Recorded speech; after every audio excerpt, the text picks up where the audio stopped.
கண்டிப்பா சிஸ்டர். மேரி சிஸ்டருக்காக ஜெபிக்கிறேன்.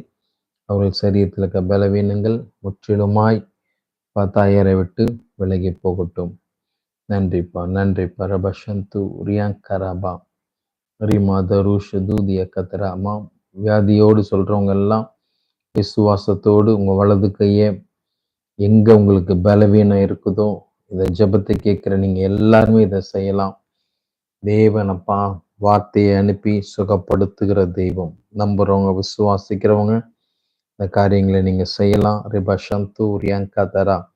அப்பா இப்பொழுதே ஆன்லைனில் பலவீனத்தோடு சுகவீனத்தோடு அப்பா எனக்கு ஒரு விடுதலை கிடைக்காதா என்கிற வாஞ்சியோடு வேதம் சொல்கிறது, பலன் இல்லாதவர்களுக்கு அவர் பலத்தையும் சத்துவம் இல்லாதவர்களுக்கு சத்துவத்தையும் பெருக பண்ணுகிற தெய்வம். இப்பொழுதே கர்த்தருக்கு காத்திருக்கிறவர்கள் புது பலன் ரீமா சந்தா ரியாங்கராபா ஒரு புதிய பலனை தேவநீர் சரீரத்திற்குள் கொடுப்பதற்காக நன்றி. சிந்தைக்குள் கொடுப்பதற்காக நன்றி. பரபசந்து ரியாந்தரபா ரிமாக்கரோ ஷதூரி ஹந்தரபா.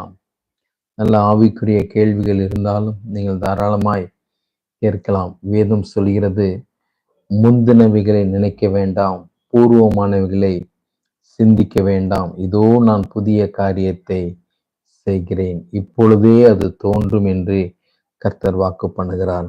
ஏற்கனவே நடந்த தொழில், ஏற்கனவே நடந்த தோல்விகளை நினைத்து கலங்கி கொண்டில்லாதபடிக்கு நிச்சயமாக நல்ல ஒரு வாழ்க்கையை, நல்ல ஒரு ஆசீர்வாதத்தை தேவன் எனக்கு வைத்திருக்கிறார் என்கிற நிச்சயத்தோடு கூட, நம்பிக்கையோடு கூட நீங்கள் இருப்பீர்களானால் கண்டிப்பாக என் தேவன் உங்கள் நம்பிக்கையை கர்த்தர் கனப்படுத்துவார். நீங்கள் அநேகருக்கு ஆசீர்வாதமாய் மாறக்கூடிய பிரைஸ் லார்ட் பாஸ்டர் ப்ரே பண்ணிக்கோங்க pastor. My husband affected in TB. Saini சிஸ்டருக்காக ஜெபிக்கிறேன்ப்பா. நேற்று ஒரு சாட்சி கேட்டம்மா. ஒரு சகோதரி சொன்னாங்க, ஒரு வருஷமா டிபி எனக்கு இருந்தது, ஆனா நான் மாத்திரை எடுத்துக்கிட்டேன், டிபி என்னை விட்டு முற்றிலுமாய் விலகி போயிடுச்சு, கர்த்தர் எனக்கு பரிபூர்ண சுகத்தை கொடுத்தார். கண்டிப்பாக அருமையான சகோதரன் கலைக்கு இருக்கிற இந்த டிபி சீக்கிரத்துல ஒன்றும் இல்லை என்று சொல்லக்கூடிய அளவுக்கு தேவன் அற்புதத்தை செய்ய போகிறார். விசுவாசிக்கிறீங்களா? விசுவாசிங்க. கண்டிப்பா நீங்க என்னை வச்சு ஜெபம் பண்ணுங்க. உங்க கணவனை ஆசீர்வதிங்க. இந்த வியாதியை அதட்டுங்க. அந்த வியாதி முற்றிலுமாய் அகன்று போக கட்டளையிடுங்க. அதிகாரத்தோடு பேசுங்க. ரபஷந்தூரியா கத்தரை நாமத்தினாலே நீங்கள் வியாதியின் மீது கை வைக்கும் போது வியாதி சொஸ்தமாகும் என்று கர்த்தர் வாக்கு பண்ணியிருக்கிறார். இந்த காரியத்தை செய்யுங்க. இதை கேட்டுக்கொண்டிருக்கிற எல்லா தேவ ஜனங்களும் கர்த்தர் என்னோடு பேசுகிறார் என்ற நம்பிக்கையோடு கூட இந்த ஊழியத்தை செய்யுங்க. அநேகருக்கு உங்க மூலியமாய் உங்க கரத்திலிருந்து கர்த்தருடைய வல்லமை வெளிப்பட போகிறது. கர்த்தர் ஜீவிக்கிறார், இயேசு ஜீவிக்கிறார் என்கிற காரியம் எப்படியெல்லாம் கிரியை செய்வார்னு தெரியாது, ஆனா கிரியை செய்வார்.